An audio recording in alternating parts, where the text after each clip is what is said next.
Alright, subscribe to Spags1245, right, Grayson? Subscribe to Spags1245. That's You know what I'm how it saying. is. He is. What is up, Spaggots? I thought I would give you guys a quick video on some tips for the recruitment process. I know some of my friends are, excuse me, I know some of my friends are trying to be future college athletes, whether it be track, soccer, football, baseball, rugby, whatever the hell. But I was at a college baseball camp, and they gave me some really, really helpful tips and advice for my specific positions and just in general what colleges look for when recruiting. So this will be what I was told about baseball. Now, it's mostly the same for all other sports, you know. It's the same key concepts, except some of the things that they might mention will be more related to your sport instead of baseball. So say, I'll use one analogy that they, well, not an analogy, but one thing they said for me. Body language is key. They took all of us aside and said, body language is key. Your shortstop kicks a two ball, you're kicking the dirt on the mound, you're slouching, or you're just not with it anymore. You're an automatic cross off their list. So now let's put that into like a perspective for soccer, or So easy goal. Your guy hits the crossbar and ends up going out of bounds. And then you're just like, come on, dude, what the hell? That's an automatic. That's an automatic off. So now let me give you guys some tips that they mentioned to me. There were colleges from all over the place here: Georgia, Virginia, Tennessee, Washington D.C., Washington State. I almost said Louisville, Kentucky. There was like 50 scouts there. One of the alumni for the college that I want to go to, and I'm in the process of applying to, was there, so he saw me. Like I said, I'm in the recruiting and committing process right now, so that's going to probably take 2 months, and then hopefully it's all done, and I don't have to worry about it during the school year. But, so if you want to be a college baseball player, these are the tips that I learned from the camp. You got to be, excuse me, I'll start with my main positions. If you want to be a pitcher, you got to be able to locate the ball. You got to have good stuff, Even if you only have 3 pitches, that doesn't matter. As long as you can locate the ball, the best pitch in the game is a well-located fastball. In other words, a strike. But if you can locate the ball, it don't matter if you throw 94 or 84. If you can locate the ball, the D1 college that they had there, no, sorry, D2, Piedmont, he says he has kids on his team ranging from throwing 82 to 92. So, as long as you can locate the ball, the velocity will come. The weightlifting and the programs that they do. So for pitching, they do a throwing progression. Every college has a throwing progression. It starts with like the flips like that. Then you do the half rotation and throw. Then you do what we call 80-20s, what they call them rockers. And then you do flat grounds, which for those of you guys that don't know what flat grounds is, it's pretty much pitching, but without the mound. It's literally on a flat ground. And then they got rid of long distance running, which I like. I don't want to have to run a mile after practice, but they do sprints.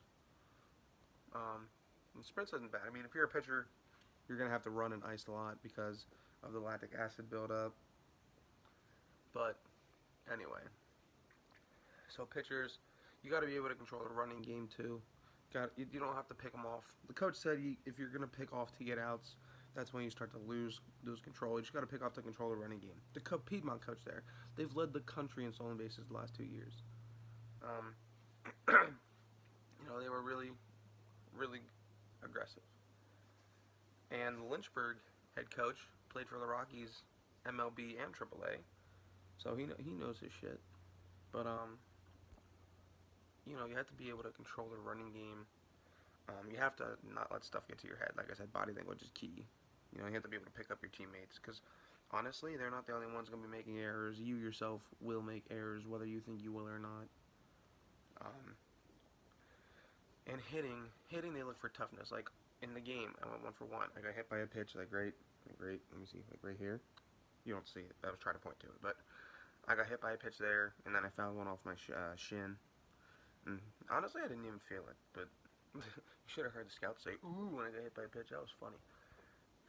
Kid wasn't throwing more than like 70. But anyway, so you gotta be tough. You gotta be aggressive in the count. You can't take first pitch strike every time. Yes, some of the pros do it, but they're pros. They can afford to look at the strike. But you also have to be able to read the ball out of the pitcher's hands, see the spin. If it's a curveball, if it's high, let it fly. If it's low, let it go. Strike zone, you gotta. Umpire's not gonna be your best friend as a hitter.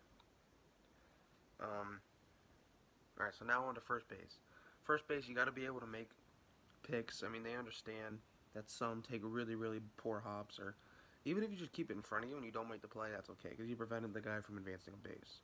I mean, yes, they'd like that out, but it was ultimately a bad throw and you kept it from going behind you. You have to have good footwork. Gotta be vocal. Excuse me. So in other words, guy on first, steal second, you have to yell like runner. I say going, just because sometimes runner can get confusing.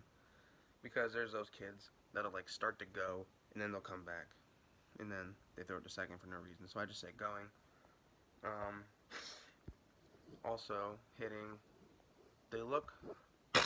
Piedmont coach said he just recruited a kid, went 0 for 3 with 3 strikeouts swinging, and everyone was thinking, why'd you do that? And he was like, well, at first I didn't think this was the kid for us, but after the game I could tell he wasn't happy with his plate appearance. He went to the cage and he said, that's a Piedmont Lion. And I was like, wow. So, I mean, yes, they'd like to see you hit, but they could analyze your swing even if you strike out swinging. They can tell if you're a good hitter. Like, my first at-bat, I swung and missed the first pitch. Then I got hit by it. So, I mean, I could have hit that pitcher, but by swinging and miss, I took my head off of it. But, second at-bat, curveball or high inside, took it left field over the third baseman's head. I was expecting fastball, so I sat curveball. That's what you got to do as a hitter. You got to expect 1, sit back for 2. Fastball, curveball, and then wiggle change. Then sometimes slider would be a 4. But, anyway, also, for more first base, you have to be able to hop off the bag real quick, you know, because you got to check the runner, see if he's going. And you just have to be, first basemen usually are expected to be really good hitters. So, got to be a big, strong kid. But, in general, even something your parents do can get you knocked off the team, like crossed off their list. He said, Piedmont coach said that he had a kid, he was an absolute stud, throwing 85, throwing a really good game. And his shortstop missed an easy play, and you hear the dad, come on, man, and then just automatic cross off, because he don't need that on his team. So tell your parents to just be quiet and watch the game. But, yeah. Hope you guys got something useful out of this and spag it out.